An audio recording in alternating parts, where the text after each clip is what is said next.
"But where's the park, Papa?" On one of the dog-ear of last summer's dog days, my family and I simmered grimly in our own juices as we toiled along a bit of the flotsam in a sluggish river of traffic. Our rate of speed was somewhere between a creep and an ooze. Heat waves pulsed in a blue sea of exhaust fumes. Blood boiled and nerves twitched. Red-faced, sweating policemen would occasionally appear and gesture angrily at the drivers to speed it up or slow it down. At least one of the drivers felt like gesturing back. We were on one of those self-imposed exiles from the amenities of civilized life, popularly referred to as vacations. I was in my usual vacation mood, which is something less than festive. My kids were diligently attempting to perfect the art of whining, while my mother expressed her growing concern and disbelief at the sparsity of restrooms along this particular stretch of highway. Whenever the speed of the traffic slowed to an ooze stage, my wife took the opportunity to spoon tranquilizers into my mouth from a cereal bowl, all the while urging me not to enlarge the children's vocabulary too far beyond their years. Mother, in her increasing anxiety, already had them up to about age 47. "Hey," one of the kids paused in mid-whine to complain. "You said you was going to take us to a national park." "Clam up," I counseled him, drawing upon my vast store of child psychology. "This is a national park." To keep the children amused until we found a park campsite, my wife invented one of those games which start with the idea of increasing the youngsters' awareness of their environment and end with them beating each other with tire irons in the back seat. As I recall, this particular game resulted in a final score of 3, 6, and 8 points. Each kid got 1 point for every square foot of ground he spotted first that didn't have any litter on it. I can recall a time when tourists visiting national parks appeared to be folks indulging themselves in a bit of wholesome outdoor enjoyment. Now they seem to have a sense of desperation about them, like people who have fled their homes 9 minutes before the arrival of Genghis Khan. Most of them no longer have any hope of seeing unspoiled wilderness, but they've heard rumors that the parks are places where the ground is still unpaved. Of course, if they want to see this ground, they have to ask the crowd of people standing on it to jump into the air in unison. The individuals I really feel sorry for are the serious practitioners of littering. Some of these poor souls have hauled their litter 1,000 miles or more, under the impression they would have the opportunity of tossing it out into a pristine wilderness, only to discover that they have been preceded by a vast multitude of casual wrapper-droppers. The Park Service does make a heroic effort to keep the litter cleared from along the highways, but it is handicapped because its rotary plows don't work well on paper and beverage bottles. Since there are many people who get the bends and have to be put into decompression chambers if they get more than 30 minutes from a shopping center, the parks, at least the one we were in, provide the usual cluster of supermarkets and variety stores. Here it was possible to buy plastic animals at a price that suggested they were driven on the hoof all the way from Hong Kong. I refused to buy my youngsters any of these souvenirs. I told them they should find something that was truly representative of the park, and they did. Each of them picked up and brought home a really nice piece of litter. I find the rangers to be about the most enjoyable things in national parks anymore. I always make a point to take my children by the ranger station to watch the rangers climb the walls. In recent years, the Rangers have been going on R&R in such places as New York and Los Angeles in order to get away from the crowds and noise and get a breath of fresh air. By the end of the peak season, they have facial twitches so bad they have to wear neck braces to guard against whiplash. The park bears aren't what they used to be either. Most of the bears you see along the roads look as if they've spent the past 5 years squatted in a chair before a television set, drinking beer and eating corn chips. Half of them should be in intensive care units. They've forgotten what it is that a bear is supposed to do. If panhandling along the roads were outlawed, they'd probably have to hustle pool for a living. A dose of pure air would drop them like a shot through the heart from a .44 Magnum. Any bear that wanders more than a mile from the road has to carry a scuba tank on his back filled with carbon monoxide. As far as the spectacle goes, the bears just don't have it anymore. I'd rather drive my kids across town to watch their Uncle Harry nurse a hangover. Now there's a spectacle. Camping in a national park is an invigorating experience. My 70-year-old mother went off looking for a restroom among the sea of tents, cabins, and campers.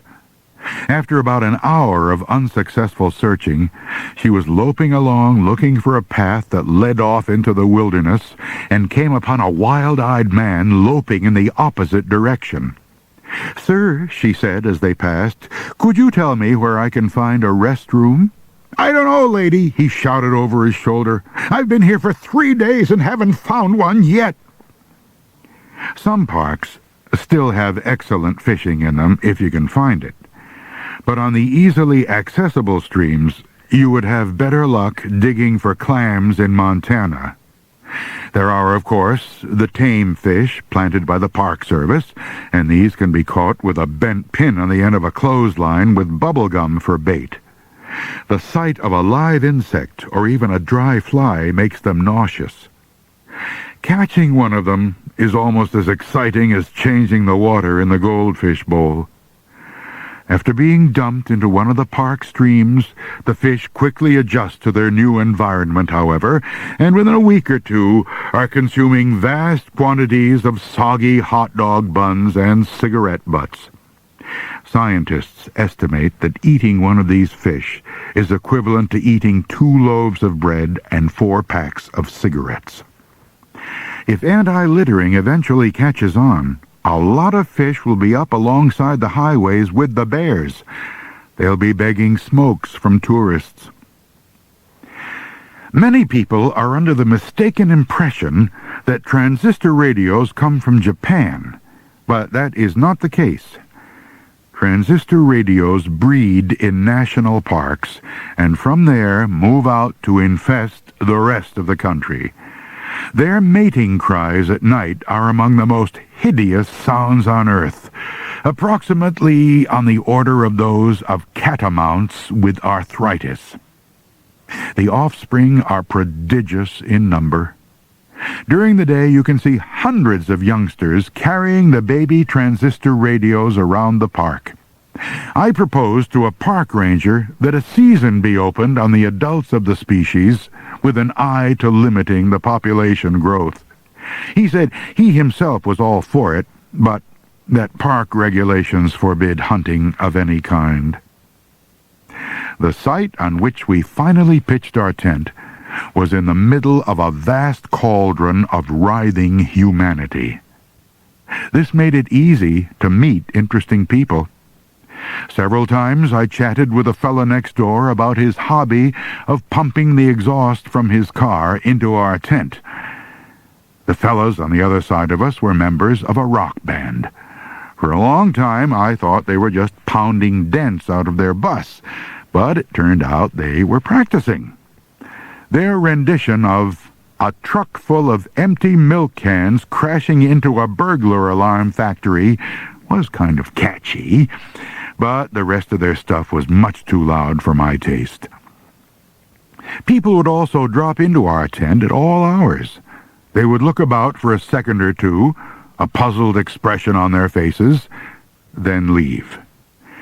Then we discovered that the trail to the restroom passed under our tent. This discovery made Mother noticeably happy, and she vanished like a shot up the trail. I decided that the best thing to do was to give up on tenting and try to get into one of the park tourist cabins. After mortgaging our home and indenturing 2 of the children for 14 years, we managed to scrape together sufficient rent for 2 nights. The architecture of the cabin was about halfway between Neo-Shack and Neolithic. Frank Lloyd Wright would have loved it, because it blended so naturally into its surroundings, a superb replica of a hobo jungle. The only good thing about the cabin was that the roof didn't leak all the time we were there. Of course, if it had rained, there's no telling what might have happened. It is doubtful that the seine net used for roofing would have kept us dry, but I figured we could always set up the tent inside the cabin. Our days at the park were filled with the delights of viewing the marvelous phenomena.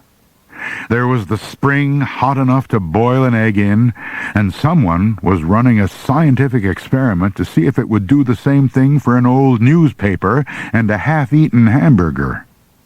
Reflection Lake was truly beautiful, with the scraggly spruce trees around its edges so sharply defined in the glass on the lake bottom that you could make out the hatchet marks on them.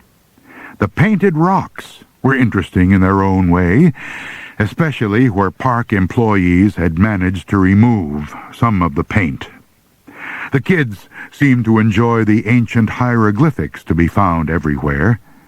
Fred and Edith Jones, Peanut Grove, Caliph, 1968, etc. Then there were the antics of the wildlife. Once we were fortunate enough to observe 2 mature male Homo sapiens locking horns in a territorial dispute over a parking spot. Just when I finally found a way to amuse myself in the park, my wife insisted that we leave. She was afraid I would get arrested for trying to poach transistor radios with rocks. Also, while attempting to photograph a bald woodpecker, she flushed a covey of young people deeply engrossed in their own particular study of nature. If the truth were known, she was probably more flushed than they. Anyway, she said the only vistas she wanted to see for some time to come were the insides of the 4 walls of our mortgaged house. We hit the road for home the next day. Next summer, I think I'll skip the national parks and take my family to a place I know up in the Rockies. It doesn't have all the conveniences and accommodations of a national park, of course. The bears aren't especially friendly, but if you do see one, he doesn't look as if he recently escaped from an iron lung. If you have a sudden urge to buy a plastic animal, you just have to grit your teeth and bear it. The scenery isn't all that spectacular, unless you get a little excited over invisible air. The place doesn't even have a geyser, but when I get there, it will at least have an old geezer. Some people like to watch him sit on a log and smoke his pipe. In particular, a certain middle-aged woman and 4 ignorant kids. If you need more spectacle than that, you can always go to a national park.